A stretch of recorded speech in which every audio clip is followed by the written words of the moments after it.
Welcome back. Let's pick up our discussion about PTSD. Now, let's discuss what PTSD looks like in terms of symptoms.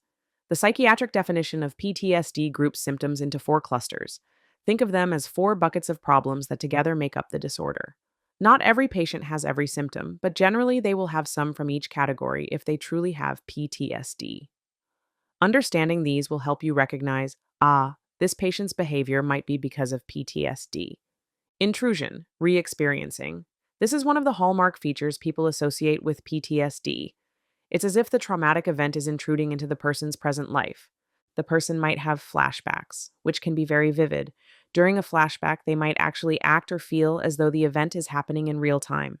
For example, a veteran might dive to the ground because he sees or hears an explosion that isn't actually there, re experiencing a battlefield scene.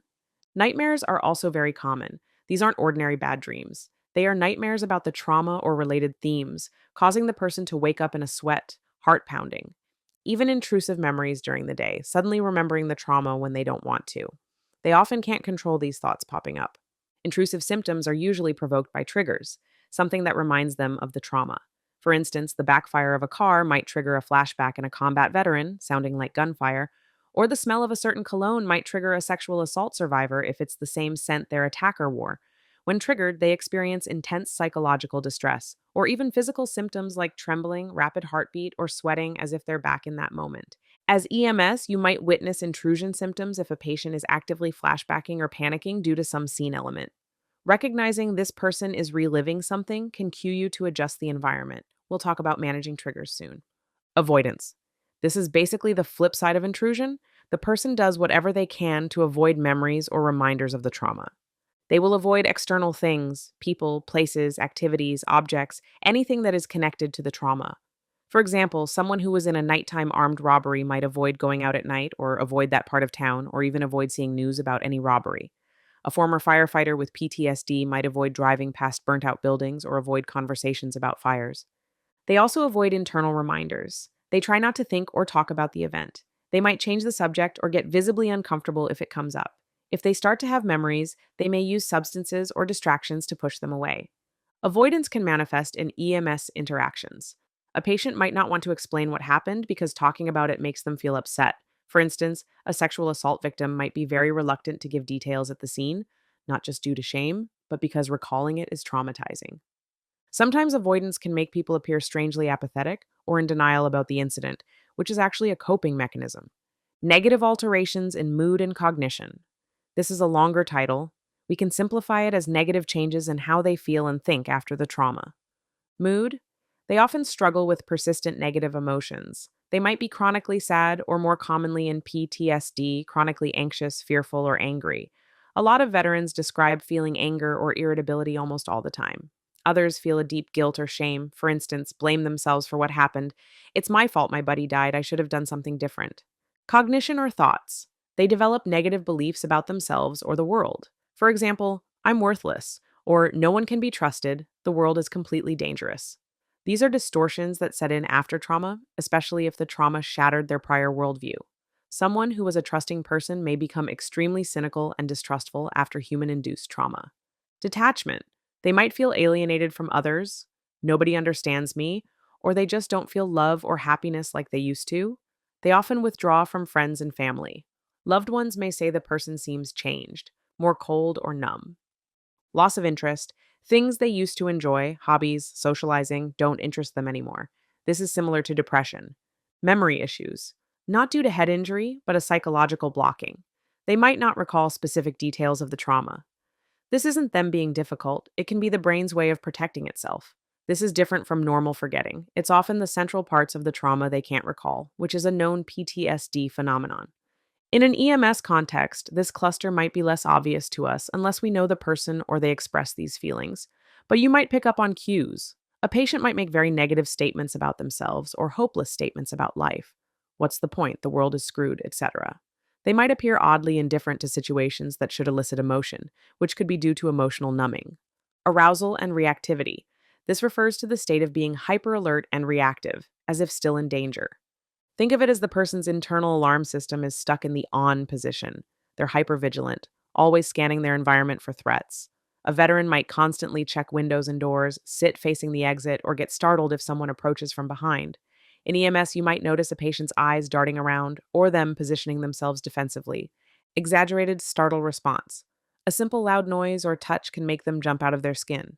This is because their body is primed to react strongly to surprises. Irritability or anger outbursts. Little things can set them off into a rage or panic. It's not that they want to be angry, their fuse is just very short now. We might see this as combative or uncooperative behavior on scene. It could be rooted in PTSD-related arousal. Sleep disturbances. Many have trouble falling or staying asleep. They might sleep very lightly, on alert even during sleep, or be woken by nightmares. Lack of good sleep further worsens mood and irritability. Difficulty concentrating. In a crisis situation, a PTSD affected person might have trouble following instructions or focusing, partly due to anxiety, partly due to their mind racing or being on lookout. Reckless or self destructive behavior. Some engage in risky behaviors, driving too fast, substance abuse, etc. It's a coping mechanism or sometimes a byproduct of feeling numb, doing extreme things to feel something, or feeling invincible because they survived trauma.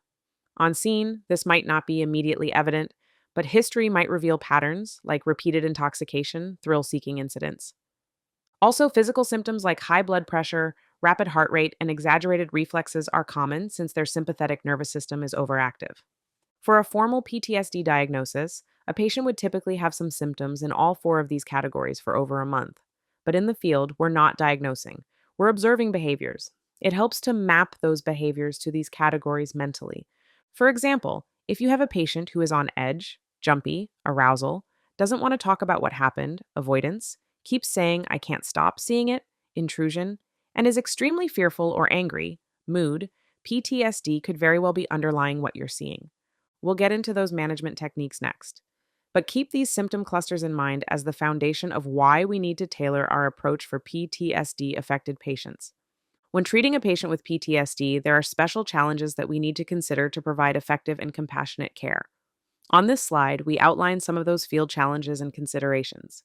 First, trauma triggers on scene. One of the biggest issues is that the EMS scene itself can inadvertently recreate aspects of the patient's traumatic memory. Our environment is often chaotic: sirens, flashing lights, people rushing around.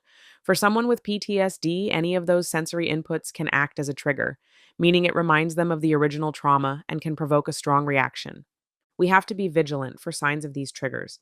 The patient might suddenly freeze, pale, start hyperventilating, or conversely lash out and try to fight or run. These can be indications they've been triggered. If we identify a likely trigger, say the loud radio chatter is agitating them, we try to minimize it, turn down radios, ask for quiet. We might need to reposition the patient away from a certain site, like away from the wreckage if that's setting them off. Small adjustments can prevent escalation. Next, hypervigilance and mistrust. A PTSD patient often remains in a defensive state. Imagine how a combat veteran in a flashback might view people rushing toward them. They might perceive us as enemy combatants rather than helpers at first, or a person who was attacked might see any stranger as a potential attacker. Now, emotional and cognitive barriers. People in a PTSD crisis might not respond like a typical patient. They could be emotionally closed off or conversely extremely emotional. Some may appear almost catatonic or disconnected, the dissociation we mentioned earlier. They may not answer questions or seem to register your presence fully. This is a challenge for our assessment because we rely on patients to tell us what hurts, what happened, etc. Speaking of stigma and shame, this is particularly relevant for military and maybe some tough-minded civilian cultures. Many veterans have been conditioned to man up and not show weakness. PTSD can feel to them like a personal failure. Why can't I handle this? My buddies aren't freaking out like me. So when we arrive, they might underreport what they're feeling. They might refuse to admit they had a flashback or panic. They might even refuse care initially, saying, I don't need any help, I'm okay, when they're clearly not. Part of our job then becomes creating a safe, non-judgmental space. Something as simple as our tone, being very matter-of-fact and compassionate, can signal that we're not judging them. I sometimes might say, these reactions are actually quite common after what you've been through. That one line can relieve some embarrassment if they realize they're not the only one. We should avoid language that could sound dismissive. For instance, telling a PTSD patient calm down or it's not a big deal is not helpful and could make them feel more misunderstood. Instead, acknowledge what they're feeling. I can see you're really on edge. That's okay. We're going to work through this together. With veterans, cultural competency also means understanding this stigma and working with it gently. You might find a veteran responds better if you invoke their sense of duty. I need your help to get through this. Can you focus with me so we can get you to feeling better? That way, they feel they are actively doing something rather than being a victim. Finally, comorbid conditions. Many PTSD patients won't present with PTSD alone. Substance use. They might be drunk or high because they've been self medicating to numb their feelings. This complicates things because it can make them more unpredictable or medically unstable. A veteran with PTSD might down a bottle of whiskey to try to sleep without nightmares, so you might find them intoxicated on scene, and you have to manage the intoxication and the PTSD driven behavior. Depression often coexists, which means possibly suicidal ideation. We'll talk more about suicide risk later. A depressed PTSD patient might be less responsive or have a I don't care attitude due to hopelessness, which can be hard to navigate. Traumatic brain injury, TBI, is a big one in combat vets. If you know or suspect your patient has a TBI history, maybe they mention it or have a scar or their family says so, keep in mind TBI can cause memory problems, difficulty understanding, impulsiveness, or irritability. They might literally not understand what you want from them if they have cognitive impairment, or they may become frustrated more easily. Adjust by checking understanding and not assuming noncompliance is willful stubbornness. Chronic pain or other injuries, like an amputee veteran or someone with orthopedic injuries from a past trauma, can also make the situation harder. Pain can amplify stress. Let's discuss field interaction guidelines applicable to any patient with PTSD or acute trauma related distress. These are practical do's and don'ts to help de escalate the situation and provide care effectively, building on the principles we've discussed. First and foremost, verbal de escalation. Our voice is one of the most powerful tools we have. The patient might be in chaos internally, so we need to be the opposite, steady and soothing. Use a calm tone, identify yourself by name and role. Reassurance is key, but make sure it's realistic reassurance. Validate their feelings. Phrases like, it's understandable you feel this way after what happened, or anyone would be shaken up can help them feel less alone or crazy. It shows empathy. Avoid any phrasing that sounds like you're dismissing them. Use grounding techniques. This is more specific for someone in a flashback or dissociative state. Grounding means helping them reconnect to the present reality. You can do this by calmly stating some simple facts: their name, if known, your name, location, date, and that the traumatic event is not happening now. For example, John, I know you're seeing something very real to you, but look around. You're here with me. My name's Jane, and I'm a medic. It's Tuesday, and you're in Charleston, not in the desert. That was 5 years ago. You survived that, and right now you're safe in the ambulance. You might have them literally touch the ambulance gurney or listen to your voice as an anchor to here and now. Some techniques include encouraging them to breathe slowly with you, or find something in the environment to focus on, like feeling the texture of a blanket or holding an object. Though these are more advanced, they can help bring someone out of a panicked memory. Do not argue about the reality of their experience too harshly. For instance, if they're yelling, "Get down, we're under fire," you don't scold or say, "No, we're not, stop that." You empathize and gently reorient. I know it feels like that right now, but I promise you're hearing the fireworks outside, not gunshots. It's the 4th of July, remember? That's what's making the noise. So you're acknowledging their perception but guiding them to the true source. Next, minimize triggers. We touched on this already, but here it's an actionable guideline. If you can control sirens, lights, do so. Often, if we arrive and see a mental health crisis, no physical injury requiring immediate transport, we can turn off the siren a couple blocks out to approach more quietly. Same with shutting off flashing lights if the scene is secure and it won't compromise safety. Those strobes can be very disorienting. Ask police on scene, if present, to holster weapons or stand back unless needed. A PTSD patient seeing drawn guns might escalate. Reduce unnecessary noise. If firefighters or others are chatting loudly, politely ask them to step back or quiet down. If the radio is blaring updates that aren't needed immediately, turn it lower. Move the patient if possible to a quieter, less chaotic area. For instance, if they're on the sidewalk near noisy traffic and lots of rubberneckers, maybe move them into the ambulance or inside a building lobby where it's calmer, again, only if safe to do so. Removing triggers might also mean if the patient's friend or family is unintentionally triggering them, maybe hysterically recounting the event or arguing, you might separate them gently. Let's give him some space and quiet. We'll talk to you in a moment. The key is creating a low stimulation environment which helps dial down their overwhelmed nervous system.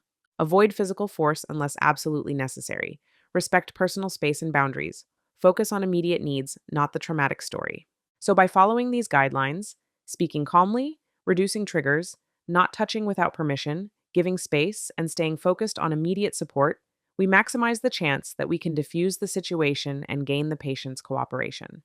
Many times, once a PTSD patient feels that you get it and aren't there to hurt them, you'll see them start to calm down, or at least allow you to proceed with care.